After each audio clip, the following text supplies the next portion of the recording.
time. I'm going to repeat it because I've not picked any energy, and I don't think Mr. Stephen has had it. God is good. All the time. And all the time. God is good. And that is His nature. Thank you very much. So, I mean, you've read the eulogy. My name's John Juguna, and I think for me, I wanted to start with 3 fun facts. The fun fact number 1 is that Dad had 5 children.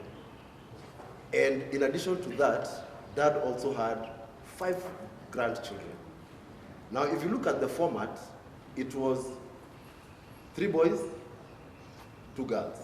Grandchildren is the same format. I can see Rakos counting his fingers. Yeah, check. We'll pick it offline.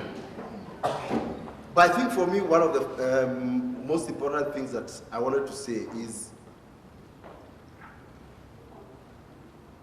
I feel very honored when I stand here because this is where I was born.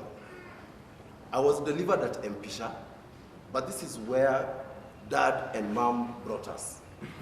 For me, personal experience, 44 years ago, I stood there with Dad and Mom during my baptism.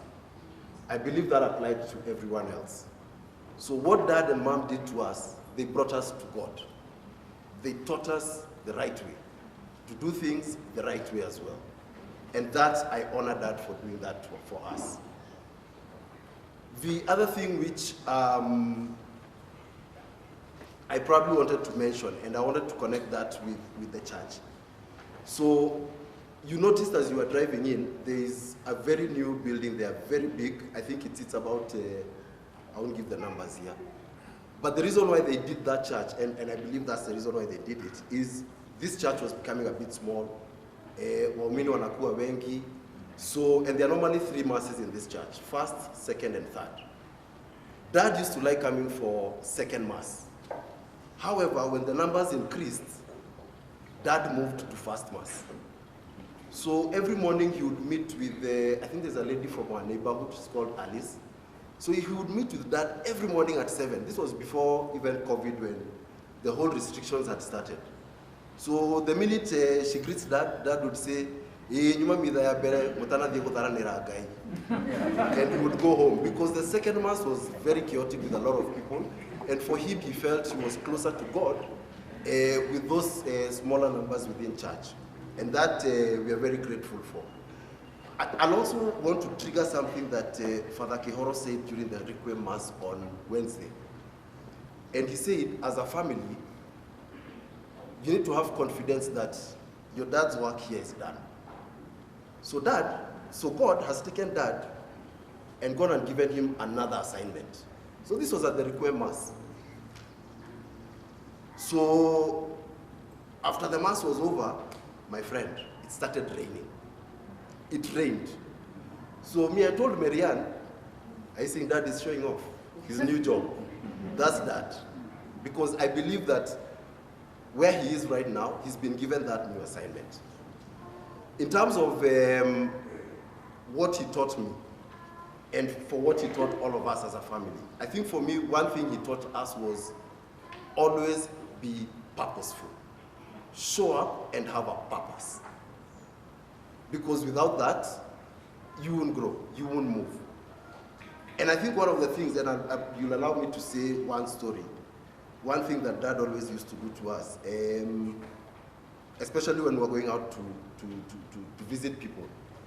So Mom would take a shower, Dad would shower, and then because I'm the 5th, so I used to be Oshwat, Tengenezwat, I'm dressed up. Then we go outside. However, because the rest had to shower themselves. So Mom would enter the car, Dad would stand outside. Then Dad would tell all of us to stand in one line. But me, I'm the 5th, I'm inside the car, so I'm watching the rest of them. So what Dad would do, he would start with Angela. He takes his finger, petitions it on her forehead, shoka bavu. Comes to Chris, shoka bavu. And I think for me, what that thing taught me was that even when you're leaving home, make sure wherever you're going, be clean, be purposeful, because you have to show up at all times. The other thing my dad was, for me, was he was an informal mentor. You know, when you have an informal mentor, there's no playbook.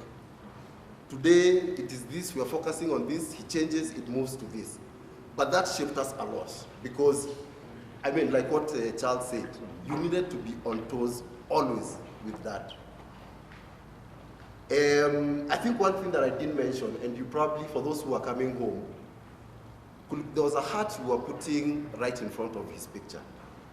And I really felt important that we mention why it kept appearing there. So Mzee got that heart from Ethiopia.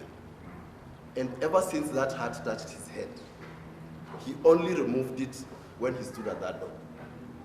When he gets to that door, he puts it down. When he steps out, it's back. I was even being told that even in hospital, when he was being admitted, he was still adjusting his heart. So I think for me, the biggest thing I'd say, thank you, Dad. Asante sana, and thank you for all you've done for us.